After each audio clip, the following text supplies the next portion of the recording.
Our local author has written a touching children's book celebrating identity, resilience, and belonging for young men of color. Yeah, we are standing by with Dr. Kimberly A. Gordon-Biddle to find out more about this powerful story. It's called As You Are, A Hope for Black Sons. Dr. Kimberly, good morning. Good to see you. Good morning. Thanks good for morning. being here. Thank you. Thank you.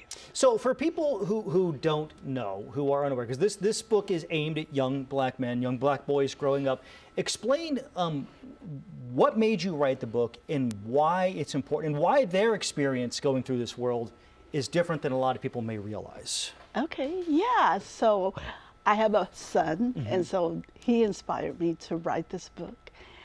And so for children of color, African American males in particular, they experience more microaggressions, they experience more adverse childhood experiences, they experience adultification, and so they have challenges as they grow up.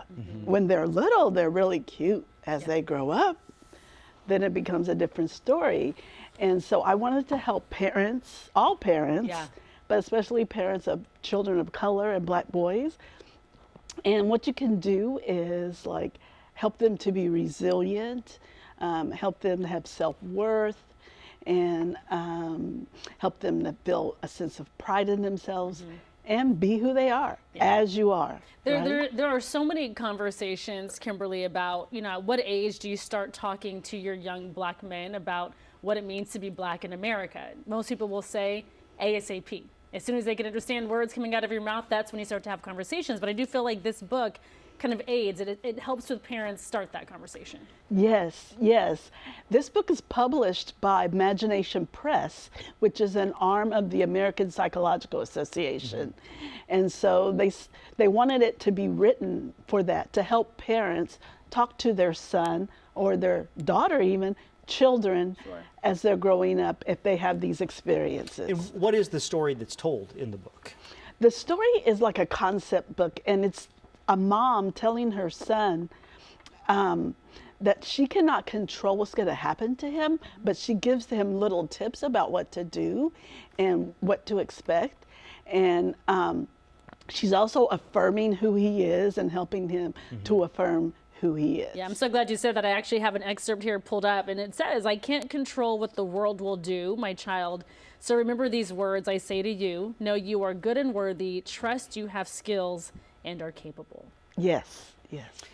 You mentioned something earlier that I thought was interesting when you said that young black boys and young black men, they experience microaggressions more often. Can you give us an example of what you're talking about? Okay, a microaggression is sort of like something that is biased, but it wasn't on purpose, or the person didn't realize it. Right? That's a microaggression, and that happens sometimes. I can give you an example. Well, this is a little more confrontational, but my son and I, we were walking in our neighborhood, and a group of boys rode by on their bikes, and they used the word that starts with N. I would say that's not micro. That's pretty aggressive. That's full scale at that point. Yeah. But a microaggression could just be like, "Where do you get your hair cut?" or something like that, right? Or they want, "Can I touch your hair?" Things that may be well-meaning, but you would not do that to somebody else. You would not come up and ask to touch my hair, for example. Yeah. Yes. Yeah, I feel too, like for you, when you're talking with parents, you're talking about even just kind of the climate that we're seeing today. Yes. Different conversations or not, is it always the same conversation no matter what? You have to be flexible with the conversation. You have to, usually children will come to you. "Mom, a child did this today at school," or something like that. They will come to you, and that's when you have to have the conversation. And it's so hard as a parent how to put it in words. Yes. Yeah. Yes. And in the back, in the author's note, there are words that you can actually use and sentences that you can use with the children. Oh, I love that. I love that. Kimberly, So thank you so much. The book is available. People can get it where? Yes, Barnes & Noble, local bookstores here like Underground Books, Ruby's Books, You can order it off Amazon.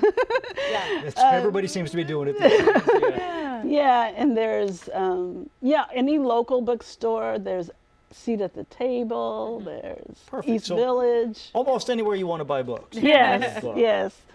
Good Thank stuff. you so much, you. Doctor. We appreciate it. Thank you for having We'll make me sure here. everything is linked to the website, gooddaysacramento.com. Perfect day to have you in to do this too. Thank so you. much. Thank you so Absolutely. much. Thank you, Doc.